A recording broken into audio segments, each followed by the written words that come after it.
Estamos começando mais um Ballarini Apresenta e hoje eu tenho a honra de apresentar para vocês o meu amigo de pré-adolescência, Carlinhos Calunga.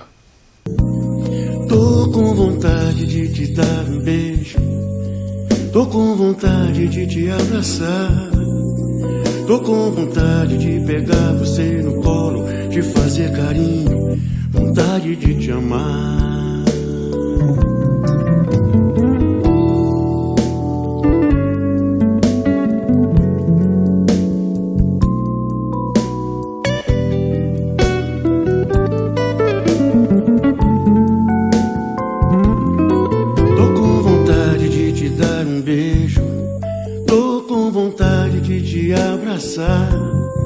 Tô com vontade de pegar você no colo, te fazer carinho, vontade de te amar. Tô com vontade de te dar um beijo, tô com vontade de te abraçar, tô com vontade de pegar você no colo, te fazer carinho, vontade de te amar.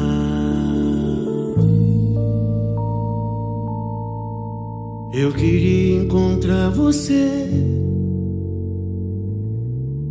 de qualquer jeito.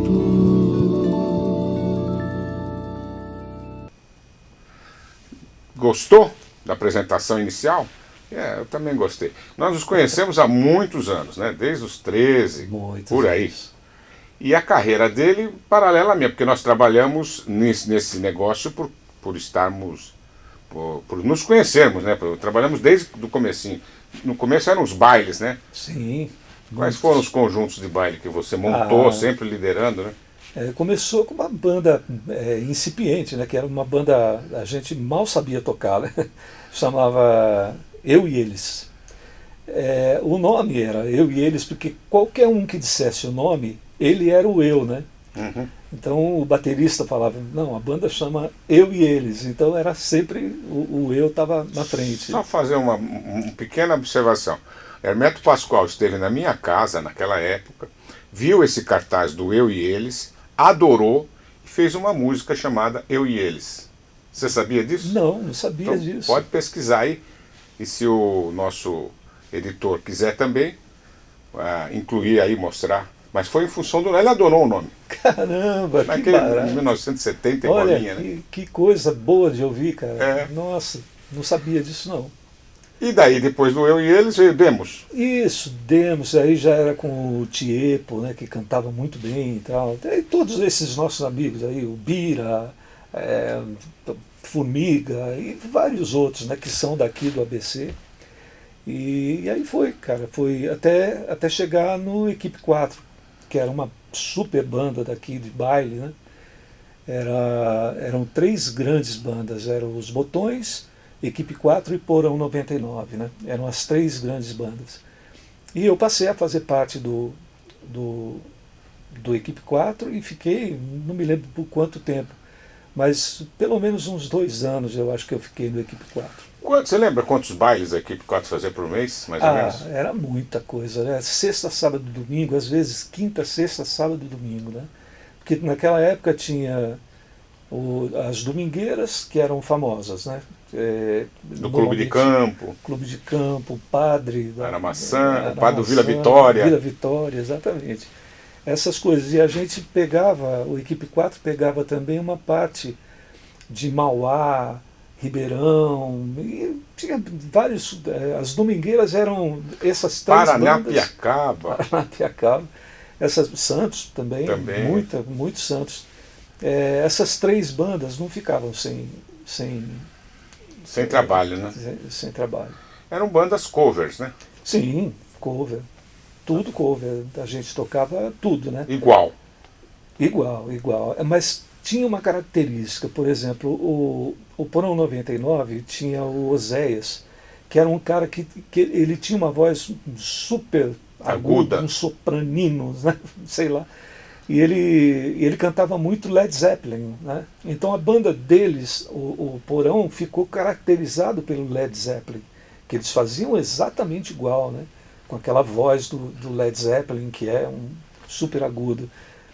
Os Botões faziam de tudo e era muito bom, né? Que era o Carlão, que é o Dave McLean, né? Cantava muito, canta até hoje muito bem, e era um trio fabuloso, né? Eles faziam miséria. E o Equipe 4 ficou mais para aquela fase de Purple, sabe? Aquelas bandas mais pesadas, né? De rock mais pesado, assim, com voz rachada. Mas fazia Bee Gees também, muito bem. Fazia, tinha o Isaac, que cantava, fazia aquele falsete bacana. Era muito bom. A gente fez bastante sucesso com sempre casa lotada, era uma coisa. E ganhavam muito dinheiro, né? Quer dizer, alguém ganhava. É verdade. No nosso caso, por exemplo, o Equipe 4 era do Sérgio, né? Era do Sérgio Papagaio. Então ele tinha uma sociedade com o irmão que formava 50%. Uhum. E nós a gente dividia os outros 50%, né? Sendo que tinha o Nelson também, que levava Nelson era empresário. Era um empresário. Uma figura. O famoso Nersão. Ainda desse tempo também você tocou muito na noite, né? Então, depois que eu saí do Equipe 4, aí eu fui para a noite de São Paulo, né?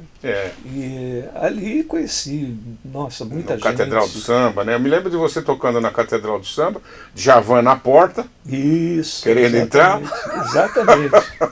A gente tirava sarro dele, cara, batia na cabeça dele, assim, ele sentado Muito louco. sentado tinha uma escadaria, e lá embaixo do Catedral do Samba era onde ficavam os músicos, né? Todos os músicos que participavam da Catedral do Samba era na Rui Barbosa, né? Em frente ao Zácaro, que na época era o Teatro Aquários. Exatamente, ali. E foi lá que eu conheci o Ricardo Cristaldi e tudo mais. Grande músico. O Cristaldi tocou com todo mundo. Depois que foi para o Rio de Janeiro... Maestro de Gal Costa. Gal, Caetano, Gil, esse pessoal todo, o Ricardo fez muito arranjo, né? Fora Sai Guarabira, outros tantos, né? O Ricardo é muito legal. Ele está morando em Itanhaém agora. Né? Nosso vizinho. Nosso vizinho seu lá. E eu conheci o Ricardo, e aí que começou a mudar um pouco, né? Porque a gente tocar na noite era uma coisa assim absurda. Você saía de um baile que você não aprendia nada, no dia seguinte você estava com a Leni Andrade tocando altos sambas, altas bossas novas, sabe? Um negócio maravilhoso, né? Que para músico é uma coisa, né? Peri Ribeiro, grandes cantores, né? A noite oferece uma gama de coisas, né? de ritmos e de músicas maravilhosas. É uma grande faculdade, né? Um grande aprendizado. Com certeza. É a noite, né? A noite. O cara que não passa pela noite... É verdade. Ela deixa marcas. Deixa marcas, Mas é muito bom. Realmente é muito bom. E aí você começou a trabalhar com o Vando. Então, o Vando foi no Catedral do Samba. Foi no Catedral, né? Ele cantar lá? Ele foi cantar lá e ele não tinha banda. E aí a gente começou a acompanhar ele. Também estava começando. O Vando, sim, ele já tinha um sucesso, que era o Moça, né? Ele já estava gravando, terminando de gravar e tal. E a gente começou a acompanhar ele, que era o Pena Café, de batera. Tocava que nem muito. Eu, o Ricardo Cristaldi, o Formiga e o Cabrito, um baixista uruguaio, que é meu amigo até hoje, mora lá em Minas Gerais, tá feliz da vida lá, casado com uma brasileira e tal. Tá super bem, a gente se fala sempre. Era um quinteto maravilhoso. E o Vando, embora muito comercial, né? O Vando, ele era muito comercial, mas ele sabia tocar bem, ele cantava muito bem, ele gostava de arranjos mais elaborados, sabe, coisas mais... E a gente acabou fazendo muito isso com o Vando lá no Catedral, né? Porque ele era dono de um só sucesso. Então a gente tinha que tocar músicas de outros compositores. Nessa que vinha muita coisa, né? Foi muito legal, muito bacana, essa época do Catedral do Samba, né? Depois, cara, acabou ali o Catedral E a gente continuou fazendo show com o Vando, né? Naquela época eram turnês, assim, a gente passava 70 dias fora de casa. Ainda ontem eu estava falando com o Cristaldi, em 77 nós ficamos quase 3 meses viajando. Sem voltar para casa? Sem voltar para casa. Só na estrada? Só na estrada. Começou em Manaus. E tudo daquele jeito, né? Aqueles aviãozinhos. Nossa, era terrível. Você me contou uma vez de um avião que você não quis subir. Como é que é essa história? Tava tudo lá dentro. Então, rapaz, essa história do avião é uma história louca, porque a gente estava em Manaus e tinha muito esses aviãozinhos pequenininhos e tal. E no aviãozinho ia todo equipamento e todo mundo que estava ali. Nesse caso, era um caso que a gente estava nesse aviãozinho, eu, o Vando, um hold e acho que um empresário, se eu não me engano, mas eu acho que nem o empresário tinha. Éramos eu, o Vando, o piloto e um hold e equipamento. E eram umas 4h30, 5 horas da tarde, o pessoal, a gente tinha que viajar 1h30. Aí começou a chover em Manaus. Aquele negócio. O horário da chuva em Manaus é essa hora. Aquela chuva, aquela coisa, rapaz, aquilo começou a me dar um desespero. E o Vando foi na frente, vambora e tal. E eu fui atrás dele e falei, meu Deus, eu entrei no avião. Quando eu entrei no avião, é que eu senti toda a coisa, porque estava o Vando de copiloto, né? Não para pilotar, mas ocupando o banco. No lugar do copiloto. Aquele monte de equipamento e eu de costa e o Marquinhos também ali embaixo, cheio de violão, coisa, e eu aqui de costa. Eu ia viajar 1h30 na chuva, em cima da floresta amazônica, para aterrissar numa pista de terra com chuva. E de noite, sei lá, 6 horas da tarde. Eu falei, não vou. E desci do avião e não fui. Fui para o aeroporto, não. É um aeroporto anexo ao grande aeroporto lá de Manaus, né? Que só tem aviãozinho pequenininho. E não fui. Aí o Vando voltou, né? Falou, pô, bicho, eu só me lembro dele falando, ele não vai. Não tem jeito. Sem ele não tem show, cara. Então ele não vai, pronto, acabou puto, né? E aí não fui mesmo. Aí eles arrumaram um avião de 8 lugares, acho. Que é um pouquinho maior. Mas cabia pelo menos todo mundo e o equipamento. Aí vocês foram ainda à noite? Ainda à noite fomos. Porque tinha o show, né? No mesmo dia? No mesmo dia. Aí não tem jeito. Mas é muito difícil. É muito difícil. Quem arruma essas coisas são os produtores locais, né? Sim.